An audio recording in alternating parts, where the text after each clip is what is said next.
A lot of minds I respect are scavenging for a viable third-party candidate to support in an election between who they view as two unsupportables. I've had many friends ask me why I don't consider Libertarian candidate Gary Johnson more seriously, and over past weeks and months, I've put thought to it.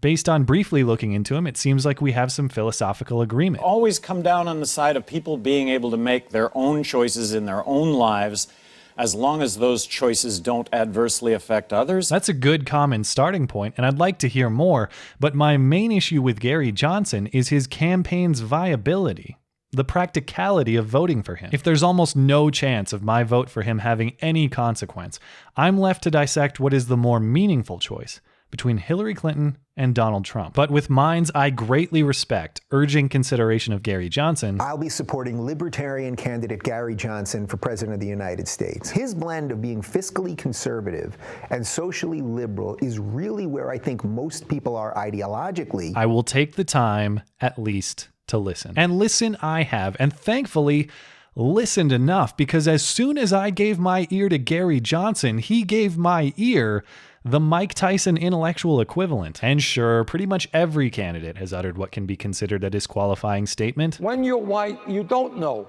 what it's like to be living in a ghetto.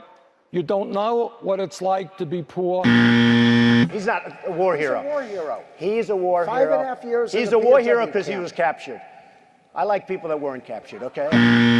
Hi, I'm Hillary Clinton.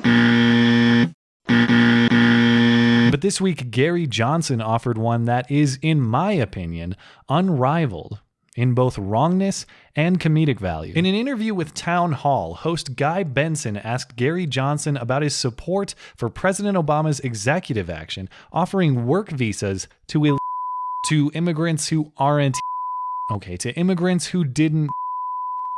Well, fuck, I don't know how to say this without pissing Gary off, so just play the clip. Speaking of work visas, you have defended President Obama's executive amnesty action, where he basically decided unilaterally that he was going to issue work visas to millions of adult illegal immigrants who are here in the country. Undocumented, by the way. If you use the term illegal immigrants, that is very incendiary to our Hispanic population here in this country. Why is that? It just is. It just is. Just so that you know.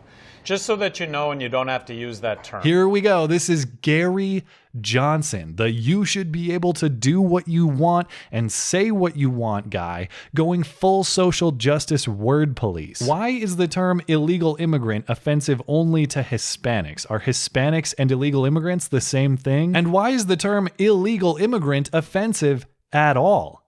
It describes in perfectly accurate words a person who came to this country from another one, as in immigrated, and did so in violation of the laws that govern that process, as in illegally. I think it's offensive to call Gary Johnson a presidential candidate. It demeans the candidates who actually have a chance of winning. But isn't the term accurate in the sense that they entered the country, they immigrated to the country illegally, so they are... They came into this country because they couldn't get in legally, and the jobs existed. And you or I would have done the same thing. Yeah, but the act is still illegal, regardless of context or motive. I can buy Gary's argument fully, that these people are coming for opportunity and to contribute. It doesn't change the fact that their actions are in violation of the law. Go to Gary's house and rob it. As long as you're well-intentioned and you think you need some of the cool shit in there, it's fine. Any of us would have done the same in that circumstance. How's the crackdown on 11 million undocumented workers going to work out? It's going to be dragging people from their homes. That's how it's going to work out.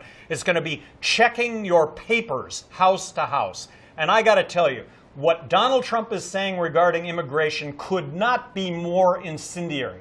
It is insulting to me coming from New Mexico. We can agree there are likely to be a lot of problems trying to deport millions of undocumented people. Finding them, splitting up families, transporting them. There are a lot of dangerous logistics involved, and there are many approaches worthy of debate. How does that process get any tougher or any easier, however? How do the solutions become any more or less feasible?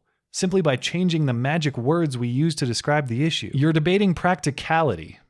in a wildly impractical way. Isn't it, though, unfair to compare, let's say, everything that Donald Trump's saying to simply using the term illegal immigrant?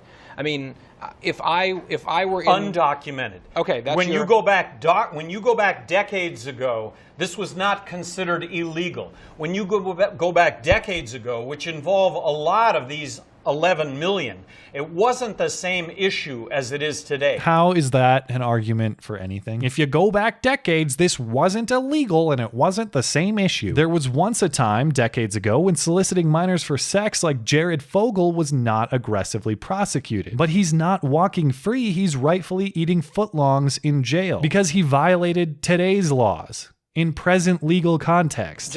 And we'll move on from this point, but if you enter the country without documentation, is that or is that not an illegal act? Well, you're describing that as something criminal when you go back. It's a pretty simple. The way I asked the question was relatively simple. Is it an illegal act to enter the country in violation of our immigration laws? Technically, yes. So we've just spent 2 minutes debating semantics to arrive at a point where you passively admit everything you had to say was grandstanding, virtue signaling bullshit, and you can finally be honest about the definitionally obvious fact that immigrating to the United States in violation of the law is an act of illegal immigration, which means the host can finally ask you questions again, which means after watching this nonsense, we are no further along in the debate or the pursuit of solutions than we were at the start. Which means, Mr. Johnson, all the impassioned words you offered accomplished nothing to solve the problem. This is why political correctness isn't just a nuisance, it is a threat. And this is why Gary Johnson just eliminated himself from eligibility for my support. Under the guise of good intent, we have misdiagnosed a problem or outright ignored it, making no progress toward a solution, passively enabling the problem's persistence. We insist on gentle language, regardless of whether the problem is gentle or harsh. Let me give you an analogy. Let's say I go to the doctor and tests show I have significant arterial blockage. A good doctor says, Matt, you've got an urgent situation here. You need to commit to lifestyle changes immediately, or you are likely to experience severe adverse effects, up to and including your death. A bad doctor says, things are great. Some of your blood cells aren't moving as freely as we might like, but we'd do the same in their circumstance, right? Doctors decades ago didn't even worry about this sort of thing. Under the care of the first doctor, I know the problem and I'm faced with the course of action to correct it. Under the care of the second, I am given a falsely optimistic diagnosis under the guise of good intent. In which situation do you think I'm more likely to die? But at least on my tombstone, you can write, his feelings were never hurt. Substitute me with society, substitute the health condition with illegal immigration, and substitute the doctor with the president. If I can't choose the second doctor, I can't choose Gary Johnson. I don't want flowery words. I want an honest assessment of the issue and a proposal for a solution. Always come down on the side of people being able to make their own choices in their own lives, as long as those choices don't adversely affect others. And as long as the words aren't really, really, really mean. Such is the libertarian mantra in this, the current year of social justice. Someday I hope to make my way out of this political homeless shelter. Thanks as always for listening and for supporting this channel. Always appreciate that thoughtful discussion down below and especially over on Twitter. That is @skag_3. You're always welcome to come hang out and chat in my live streams.